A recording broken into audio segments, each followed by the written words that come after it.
ಎಲ್ಲರಿಗೂ ನಮಸ್ಕಾರ.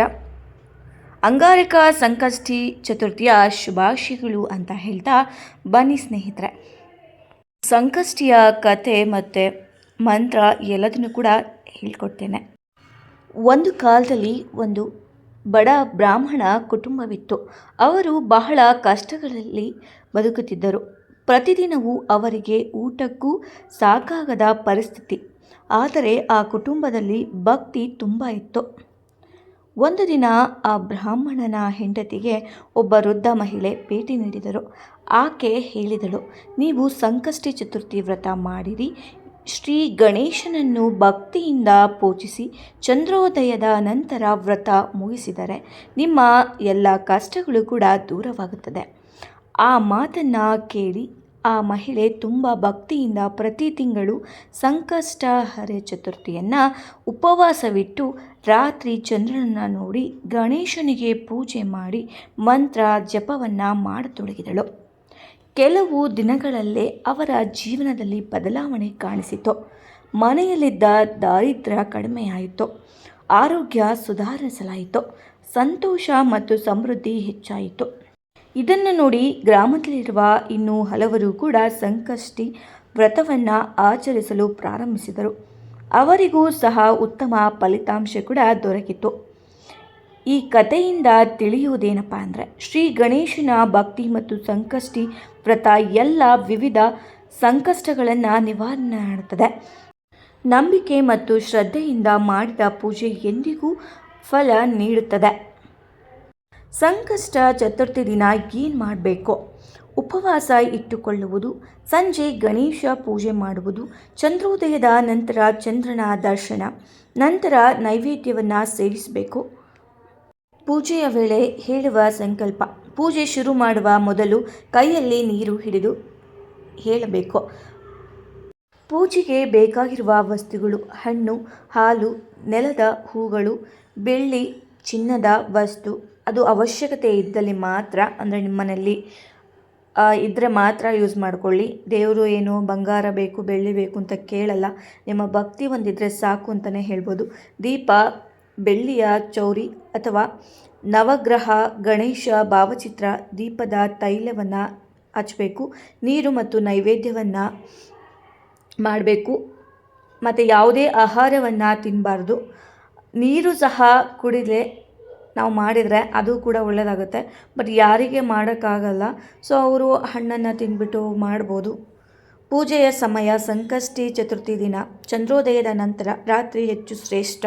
ವಿಶೇಷವಾಗಿ ಮಂಗಳವಾರ ಹೆಚ್ಚು ಶ್ರೇಷ್ಠವಾಗಿರುತ್ತದೆ.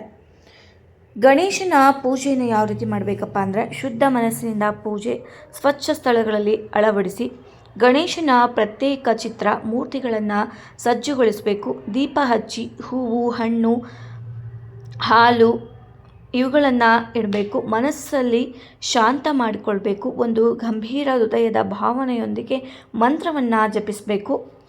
ಬನ್ನಿ ಸ್ನೇಹಿತರೆ, ಯಾವ ಮಂತ್ರವನ್ನು ಜಪಿಸಿದರೆ ನಿಮಗೆ ಒಳ್ಳೆಯದಾಗುತ್ತೆ ಅಂತ ತಿಳಿಸ್ಕೊಡ್ತೇನೆ. ಇದನ್ನು ಕತೆ ಕೇಳಿದ ನಂತರ ಹೇಳಬೇಕಾದ ಪ್ರಾರ್ಥನೆ ಮತ್ತು ಮಂತ್ರ ಅಂತಲೇ ಹೇಳ್ಬೋದು. ತಡ ಮಾಡದೆ ಬನ್ನಿ ಸ್ನೇಹಿತರೆ. ವಕ್ರತುಂಡ ಮಹಾಕಾಯ ಸೂರ್ಯಕೋಟಿ ಸಮಪ್ರಭಾ ನಿರ್ವಿಘ್ನಂ ಕುರು ಮೇ ದೇವ ಸರ್ವಕಾರ್ಯೇಷು ಸರ್ವದಾ. ವಕ್ರತುಂಡ ಮಹಾಕಾಯ ಸೂರ್ಯಕೋಟಿ ಸಮಪ್ರಭಾ ನಿರ್ವಿಘ್ನಂ ಕುರು ಮೇ ದೇವ ಸರ್ವಕಾರ್ಯೇಷು ಸರ್ವದಾ. ವಕ್ರತುಂಡ ಮಹಾಕಾಯ ಸೂರ್ಯಕೋಟಿ ಸಮಪ್ರಭಾ ನಿರ್ವಿಘ್ನಂ ಕುರು ಮೇ ದೇವ ಸರ್ವಕಾರ್ಯೇಷು ಸರ್ವದಾ.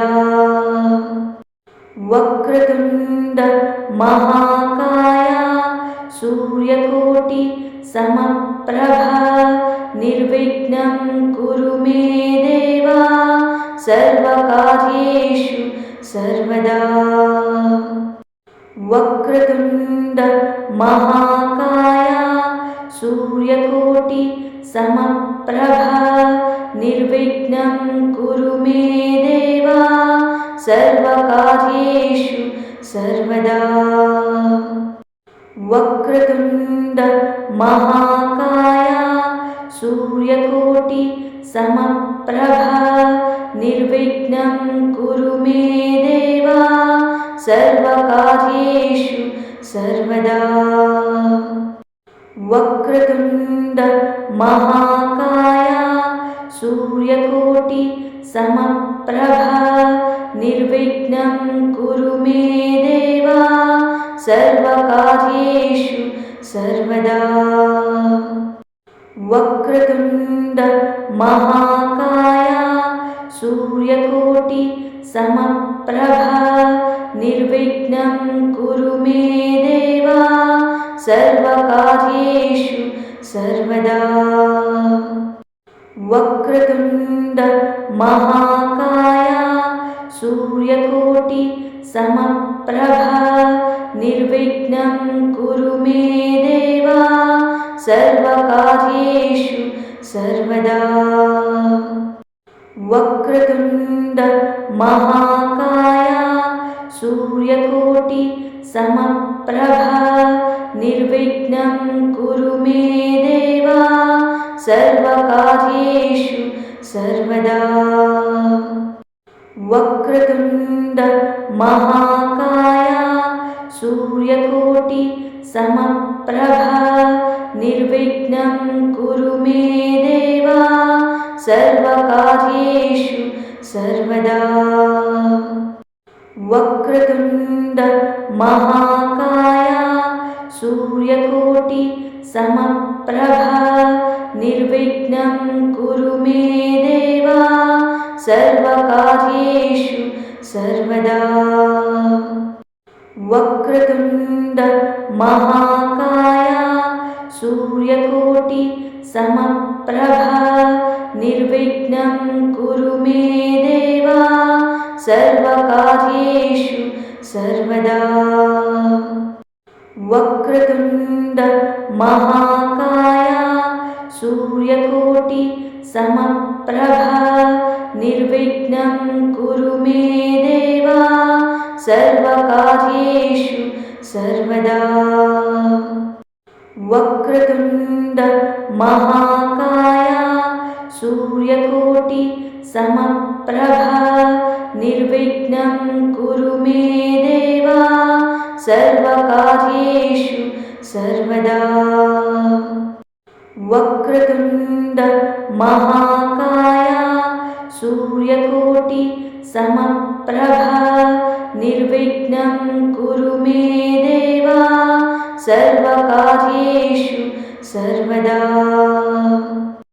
वक्रतुण्ड महाकाय सूर्यकोटि समप्रभा निर्विघ्नं कुरु मे देव सर्वकार्येषु सर्वदा वक्रतुण्ड महाकाय सूर्यकोटि समप्रभा निर्विघ्नं कुरु मे देव सर्वकार्येषु सर्वदा वक्रतुण्ड महाकाय सूर्यकोटि समप्रभा निर्विघ्नं कुरु मे देव सर्वकार्येषु सर्वदा वक्रतुण्ड महाकाय सूर्यकोटि समप्रभा निर्विघ्नं कुरु मे देव सर्वकार्येषु सर्वदा वक्रतुण्ड महाकाय सूर्यकोटि समप्रभा निर्विघ्नं कुरु मे देव सर्वकार्येषु सर्वदा वक्रतुण्ड महाकाय सूर्यकोटि समप्रभा निर्विघ्नं कुरु मे देव सर्वकार्येषु सर्वदा वक्रतुण्ड महाकाय सूर्यकोटि समप्रभा निर्विघ्नं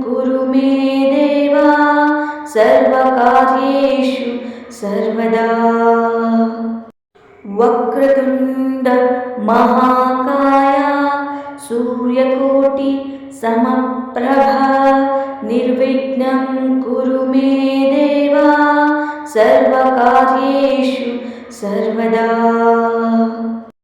वक्रतुण्ड महाकाय सूर्यकोटि समप्रभा निर्विघ्नं कुरु मे देव सर्वकार्येषु सर्वदा वक्रतुण्ड महाकाय सूर्यकोटि समप्रभा निर्विघ्नं कुरु मे देव सर्वकार्येषु सर्वदा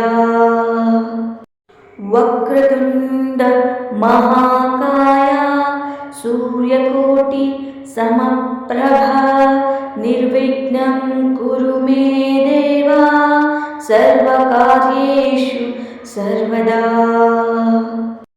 वक्रतुण्ड महाकाय सूर्यकोटि समप्रभा निर्विघ्नं कुरु मे देव सर्वकार्येषु सर्वदा वक्रतुण्ड महाकाय सूर्यकोटि समप्रभा निर्विघ्नं कुरु मे देव सर्वकार्येषु सर्वदा वक्रतुण्ड महाकाय सूर्यकोटि समप्रभा निर्विघ्नं कुरु मे देव सर्वकार्येषु सर्वदा वक्रतुण्ड महाकाय सूर्यकोटि समप्रभा निर्विघ्नं कुरु मे देव सर्वकार्येषु सर्वदा वक्रतुण्ड महाकाय सूर्यकोटि समप्रभा निर्विघ्नं कुरु मे देव सर्वकार्येषु सर्वदा वक्रतुण्ड महाकाय सूर्यकोटि समप्रभा निर्विघ्नं कुरु मे देव सर्वकार्येषु सर्वदा वक्रतुण्ड महाकाय सूर्यकोटि समप्रभा निर्विघ्नं कुरु मे देव सर्वकार्येषु सर्वदा वक्रतुण्ड महाकाय सूर्यकोटि समप्रभा निर्विघ्नं कुरु मे देव सर्वकार्येषु सर्वदा वक्रतुण्ड महाकाय सूर्यकोटि समप्रभा निर्विघ्नं कुरु मे देव सर्वकार्येषु सर्वदा वक्रतुण्ड महाकाय सूर्यकोटि समप्रभा निर्विघ्नं कुरु मे देव सर्वकार्येषु सर्वदा वक्रतुण्ड महाकाय सूर्यकोटि समप्रभा निर्विघ्नं कुरु मे देव सर्वकार्येषु सर्वदा वक्रतुण्ड महाकाय सूर्यकोटि समप्रभा निर्विघ्नं कुरु मे देव सर्वकार्येषु सर्वदा वक्रतुण्ड महाकाय सूर्यकोटि समप्रभा निर्विघ्नं कुरु मे देव सर्वकार्येषु सर्वदा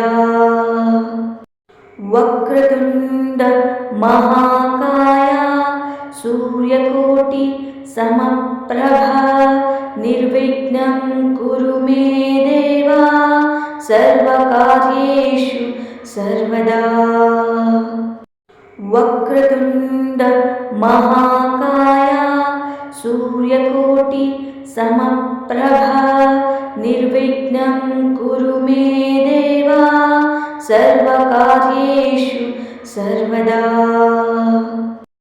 वक्रतुण्ड महाकाय सूर्यकोटि समप्रभा निर्विघ्नं कुरु मे देव सर्वकार्येषु सर्वदा वक्रतुण्ड महाकाय सूर्यकोटि समप्रभा निर्विघ्नं कुरु मे देव सर्वकार्येषु सर्वदा वक्रतुण्ड महाकाय सूर्यकोटि समप्रभा निर्विघ्नं कुरु मे देव सर्वकार्येषु सर्वदा।